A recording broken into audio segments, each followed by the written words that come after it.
I think the focus, though, that I'm going to go forward on right now is to make sure that Donald Trump, perhaps the worst Republican candidate in the modern history of this country, somebody by temperament, somebody by ideology, must not become president of the United States. I'm going to do everything I can to defeat him, to elect Hillary Clinton, and to keep focusing on the real issues facing the American people.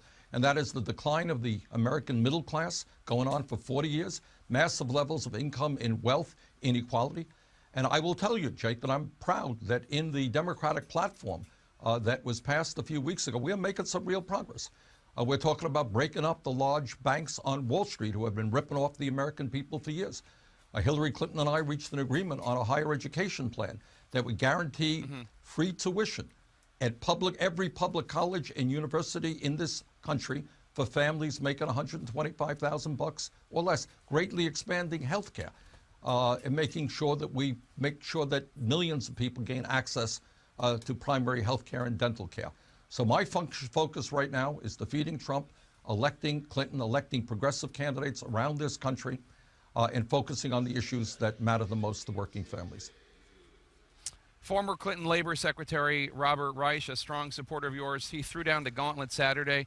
Take a look at what he wrote on Facebook. Quote, Hillary should fire Debbie Wasserman Schultz now. Don't wait until next week to replace her. Wasserman Schultz and other top officials of the DNC tried to sandbag Bernie's campaign. And your campaign manager, sir, said there need to be repercussions. What repercussions need there be? Should Wasserman Schultz be fired? Should these other staff members at the DNC be fired?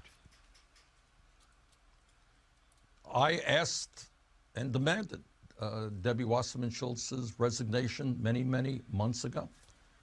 And I state that again. I don't think she is qualified to be the chair of the DNC, not only for these awful emails which revealed the prejudice of the DNC, but also because we need a party that reaches out to working people and young people, and I don't think her leadership style is doing that. Let's turn to Senator Tim Kaine. He's Secretary Clinton's choice for vice president. Take a look at what Donald Trump tweeted this morning. Quote, looks to me like the Bernie people will fight. If not, their blood, sweat, and tears was a total waste of time. Kaine stands for opposite, unquote. Senator, do you think Tim Kaine stands for the opposite of your political revolution? Well, compared to Donald Trump, certainly not. Look, I've known Tim Kaine. Tim is a fellow senator. I've known him for a number of years. Tim is an extremely bright guy, a very nice guy. Are his political views different than mine? Yeah, they are. He's more conservative than I am. But compared to Donald Trump, a guy who rejects science, doesn't even believe that climate change is real, let alone that we have to take bold action to transform our energy system, a Donald Trump who wants to give hundreds of billions of dollars in tax breaks to the top 0.2%, a Donald Trump who goes around the country insulting Mexicans and Latinos and Muslims and women, veterans, and African Americans. Trust me, on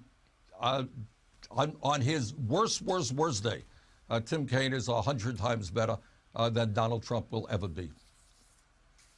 According to the latest CNN poll, Senator, 40% of your supporters are not planning on voting for Hillary Clinton. They feel insulted, too. You talk about the insults that Donald Trump has leveled against minority groups. Your supporters feel insulted by Hillary Clinton, by Debbie Wasserman Schultz, by the Democratic National Committee. What is your message to them?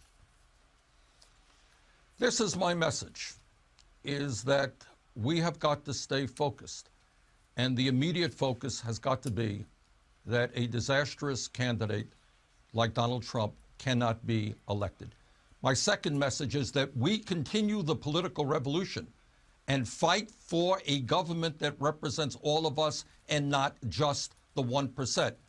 Fight to break up the banks on Wall Street. Fight for a Medicare for all single-payer system. Fight to rebuild our infrastructure and create millions of decent jobs. Fight for real criminal justice reform and immigration reform. We have to focus on the issues. We have to elect progressive candidates all over this country, running for the Congress, running for the Senate, running for school board. But we must defeat Donald Trump